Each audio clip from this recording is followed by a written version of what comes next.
Kia ora, Canterbury, and welcome to Canterbury Live on April 14th, and a very warm hello to you.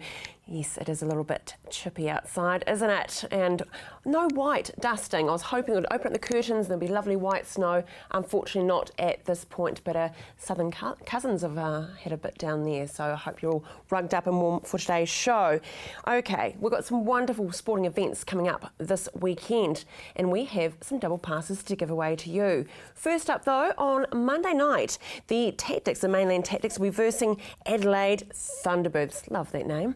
So if you'd like to win some tickets to go to that, that's fine, keep watching, because also we have some tickets to go to the Crusaders when they verse the Chiefs. So come on boys, we hope they pull it out of the bag, and that is this Friday, the 17th of April. Remember, both tickets can be purchased through Ticketek, but you could win some free ones just by calling through to Marianne on 3777 033, or go to our Facebook page and leave your details and we will be in contact. Yesterday we had the cast of Knickers here. Yes, thankfully they kept them on for me.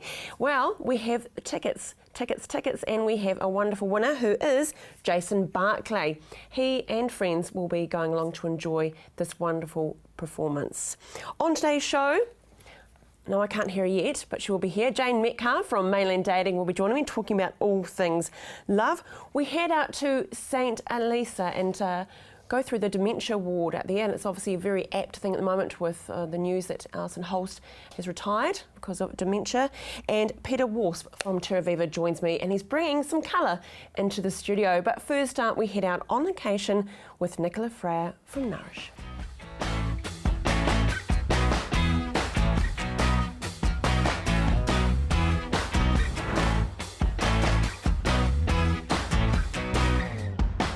The Croatia Rim Winery in Waipara, and Hayden Good is with me. He's the winemaker here at Croatia Rim. Today we are doing a food and wine match with the Croatia Rim Chardonnay, and Hayden's going to help me put together a tapas platter. Just a simple one, but something that goes well with the taste of the lovely Chardonnay. So we're going to start off with just some crostini. So Hayden, can you just check those ones that are in there for me? Coming along nicely. Okay, and I'm just going to put a couple more in there. So you can use crusty French bread there, or any toast that you've got, and just close that on there. Thank you. And we'll let that sizzle away for a wee bit longer.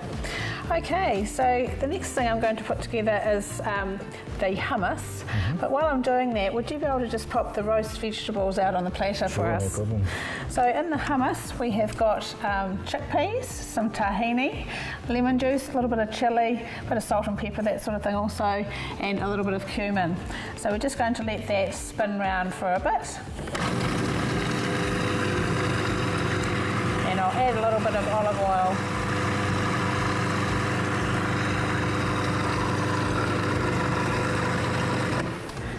That is perfect. So I'll just take that lid off there. Oh, this bread looks like it's ready. It looks like it's ready. Fantastic. Would you be able to just pop that onto the end long ways? It just looks perfect when you can just pile it up.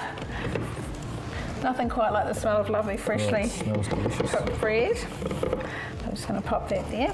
Now, with this hummus, we're just going to pop that in a little dish here.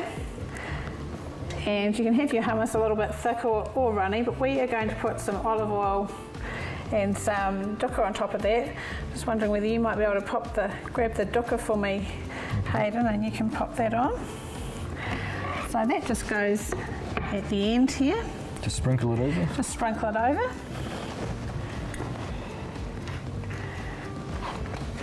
And then we're just going to pour a little bit of the olive oil around there too. That really makes it look just a little bit different.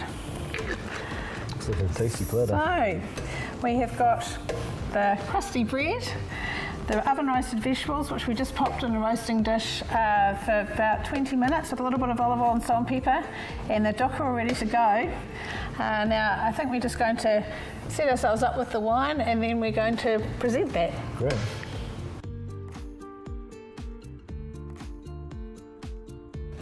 So we're just going to pour this beautiful Chardonnay and serve it with this tapas platter.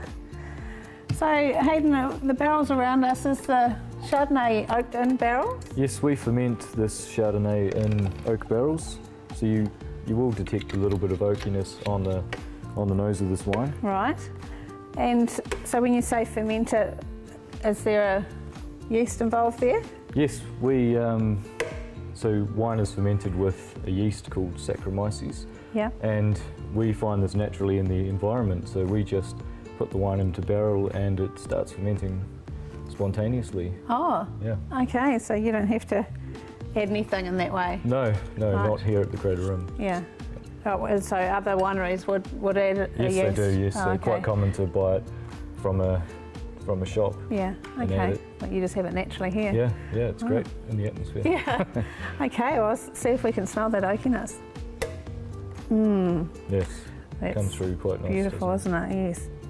Well, in these surroundings and with this lovely platter, I think I would really enjoy this Chardonnay. There's just something about being in a winery that gives you the extra romance to Yes. a wine and food match, isn't it? Absolutely. So, cheers. Cheers.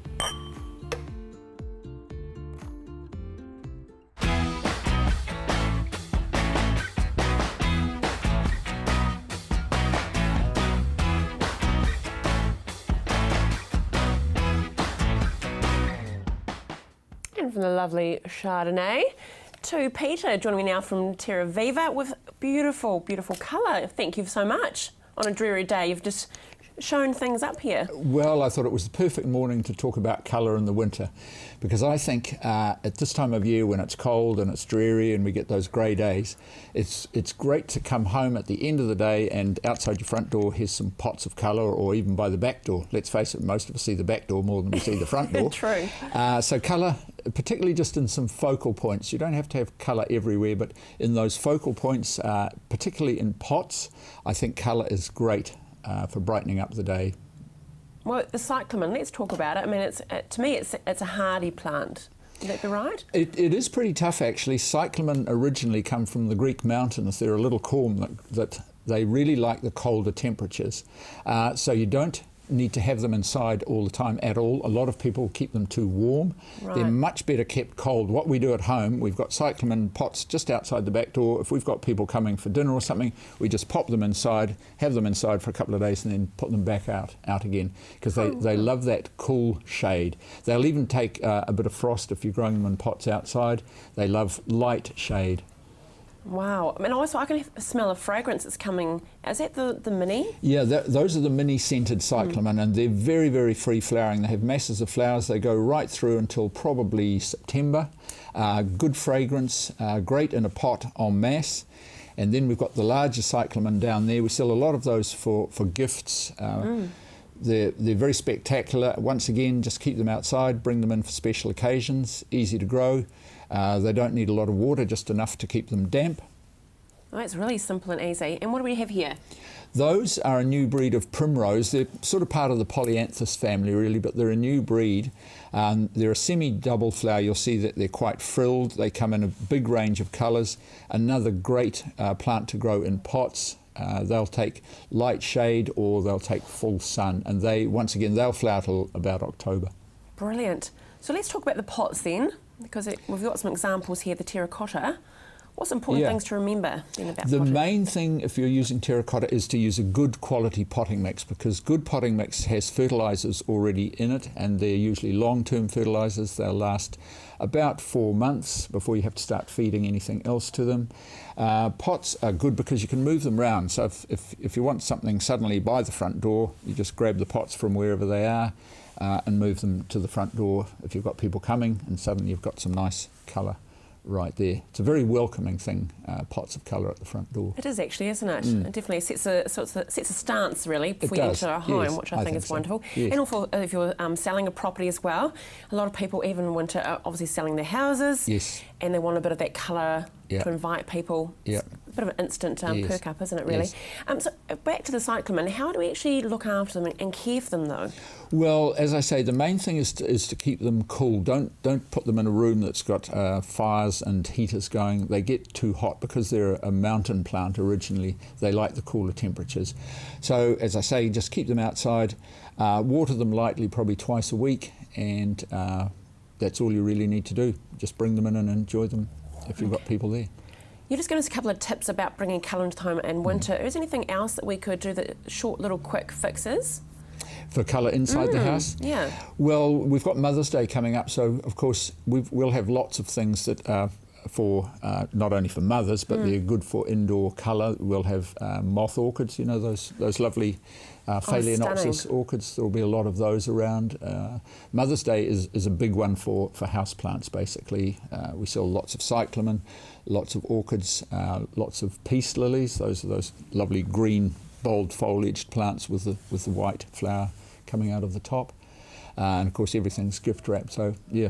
We have the place looking great at Mother's Day because there's so much colour around it. Yeah, there is, isn't there? It looks good. And in a workplace, though, I personally think it's so important to bring in nature into the workplace. Do you agree? Well, I agree, not only because they look good and it creates a nice atmosphere, but a lot of houseplants, particularly peace lilies, are what they call air filters, and they actually clean the air. And there have been a lot of tests done that show that having houseplants, particularly the peace lilies and things, in a work environment will actually clean the air, because a lot of buildings, of course, they emit certain toxins out of the walls and things with modern building materials. All that can get filtered out through the use of houseplants. Well, and they're also a very affordable plant as well, aren't they? The peace lilies. Yeah. Yeah. And you can get grander sizes, or even in the small ones. Yes, I mean, just for a reasonable size, you're probably looking at sort of $14, $16. And they are one of the easiest things to look after. They're one of the few houseplants that you can't overwater. You can almost drown the jolly things. And they'll keep on. Thank you so much for on. today. I love all the colour, and it's great tips about for your workplace as well, those peace lilies and that. We'll see you in a few weeks' time. Stay with us after the break. Jane is here from Mainland Dating.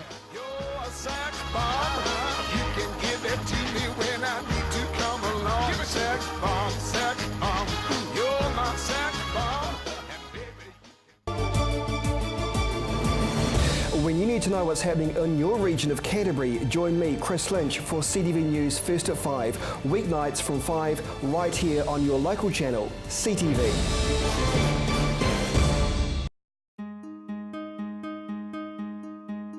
Computer not working? Replace or repair? DIY or get a technician? Looking for parts? Thinking of upgrading? Need accessories? You've got questions, we've got answers. Global PC.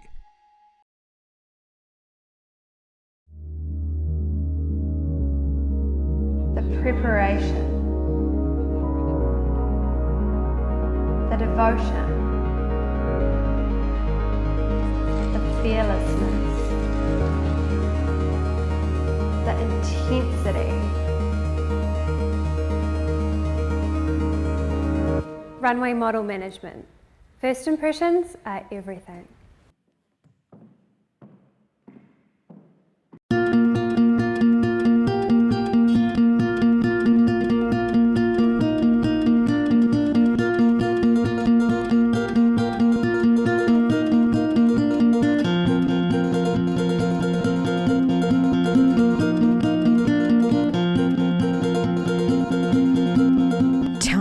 Made to measure interiors, made with care, made for you.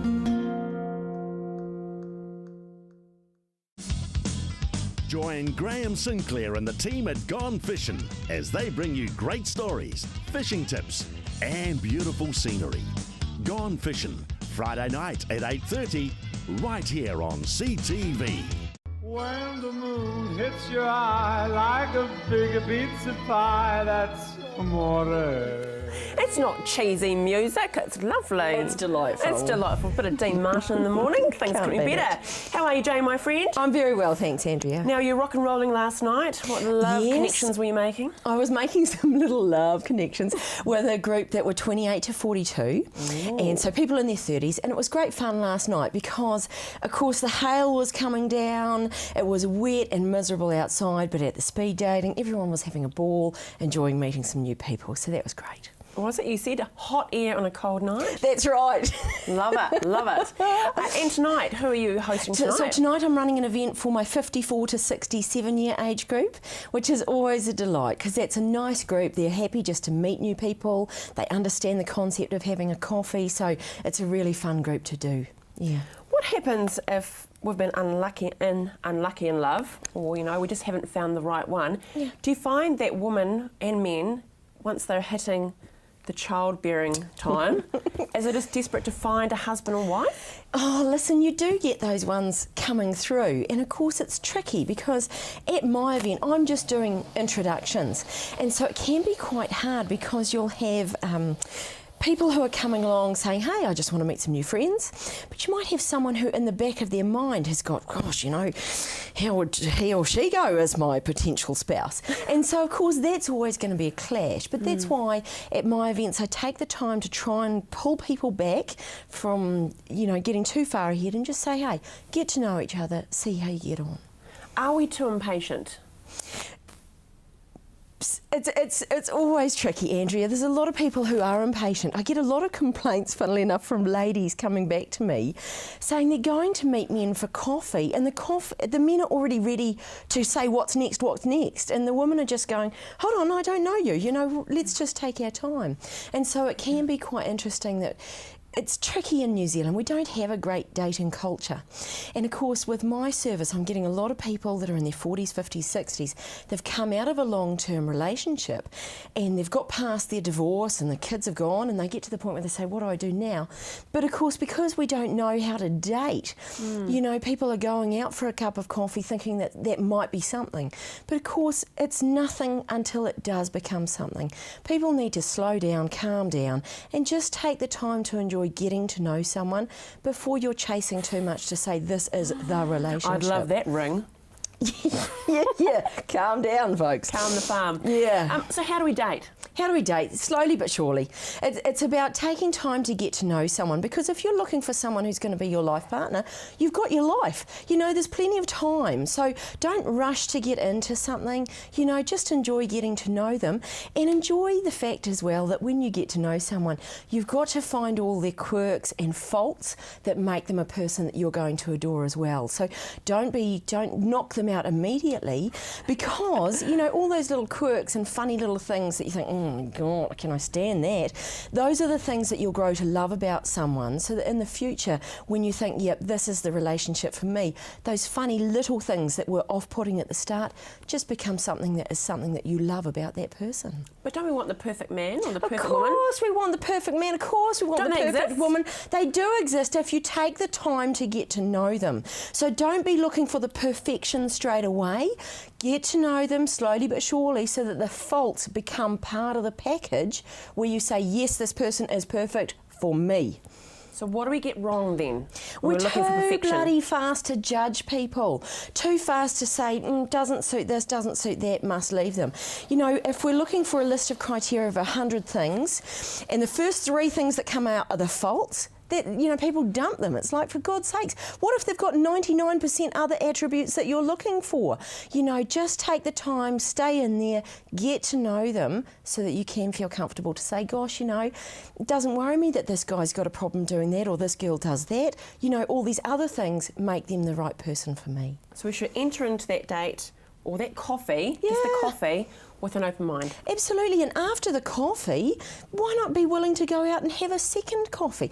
I've got a lovely couple that are now married, they've got 2 kids, they think I'm the fairy godmother, but when they went to meet for a coffee after they'd met at the speed dating, poor old Murray had just had his tooth pulled, and so he wasn't talking very well, and his headache was happening, and Lana thought, oh my God, this guy's a dick. But then she thought, well, hold on, he's had his tooth pulled, let's see what happens. Well, we'll hear about it next time. They went on to have a great marriage together. And they live happily ever after. I love those stories.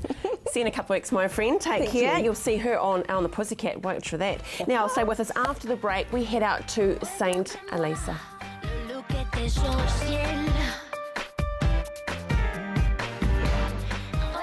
Kids Television is right here on CTV. Tune in every Saturday from 7 a.m. to 8 a.m. for an exciting range of fantastic kids programming. Join in with all the fun, Saturday mornings from 7 a.m. to 8 a.m. on CTV. At Bowden Environmental, we specialise in all aspects of resource management, so you don't have to deal with the paperwork. With the skills and knowledge to organise any environmental work, we can guide you through the process from start to finish. From organising consents and farm environmental plans to pump and well testing, Bowden Environmental has it covered. Save time and remove the stress. See the specialist. Bowden Environmental. Computer not working? Replace or repair. DIY or get a technician. Looking for parts. Thinking of upgrading? Need accessories? You've got questions, we've got answers. Global PC. Come on down to Ferrymead Golf.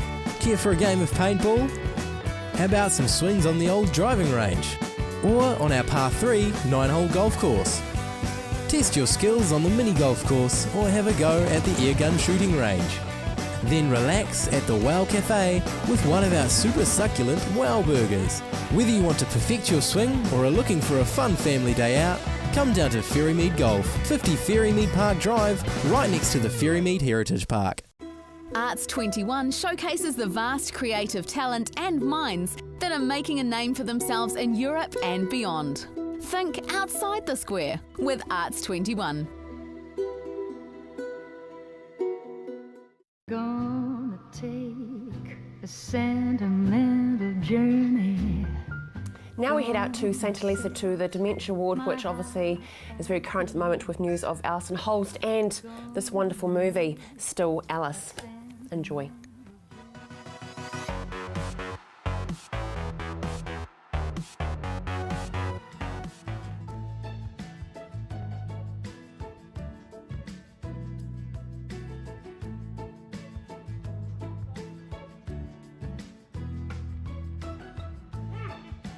Dementia unit is an area or a specialised area where people who have memory loss or signs of dementia can come and be safe, secure, but can still continue doing activities that they like to do, like outside activities and cooking, baking, that kind of thing.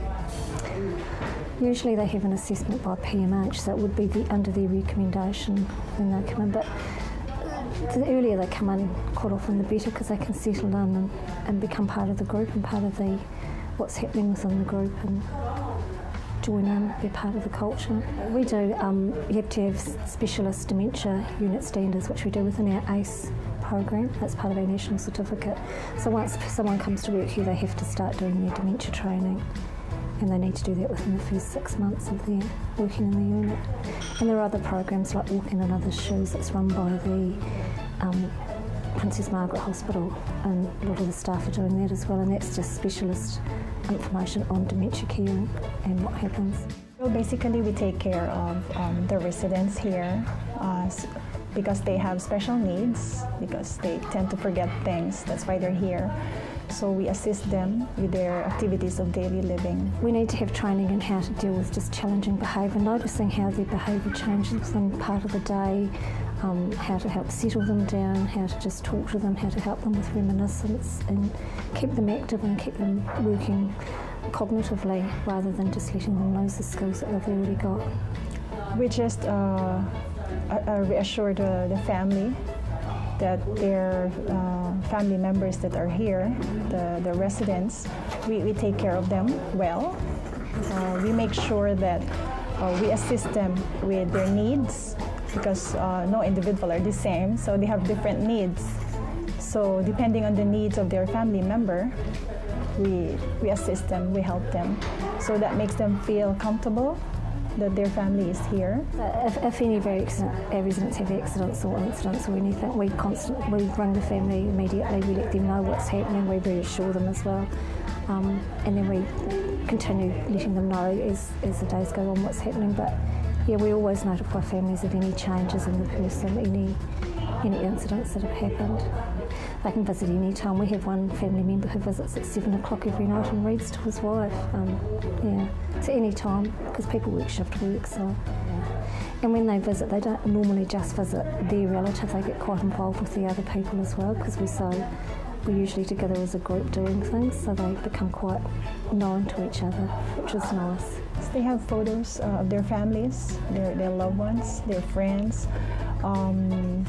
Sometimes the family brings portraits, paintings that would help them reminisce with the past, and they put nice stuff in their room, flowers.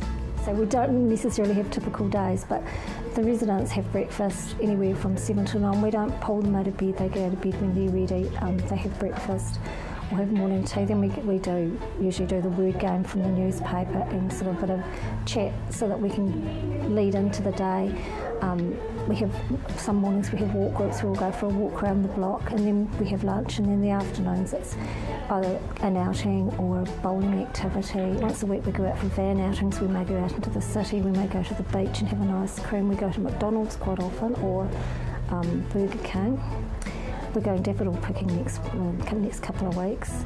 We've been to museums, so we just go where they like. We just had a discussion before, and they want to go to the beach next week. So yeah, we do lots of things like that sort of trying to bring back memories. This unit has a really nice conservatory that looks out onto the main South Road, so they can see what's happening outside all the time. A little nice quiet room where families can sit and chat. We have a beautiful backyard where they can walk. We have chickens. I have one resident that I get to walk with every day. I do it with him every day. I take him out for a walk because that helps him, he needs it, exercise, and most of us here, the caregivers, the diversional therapists, we all do it. I always appreciate what they share to me, knowing these people, they are lovely. You learn a lot from them, from their experiences. So that makes me grateful that I work here, that I get to know them and be part of their lives now that they live here. They're just so giving and so caring, and they give you so much. And you don't have to do anything, and you just get lots of loves and hugs from them and just appreciation of it. And then families, because they're just so loving and caring towards us as well. They come in and they chat to us, and they just treat us like we're part of their family, so it's really lovely. It's the atmosphere, I think.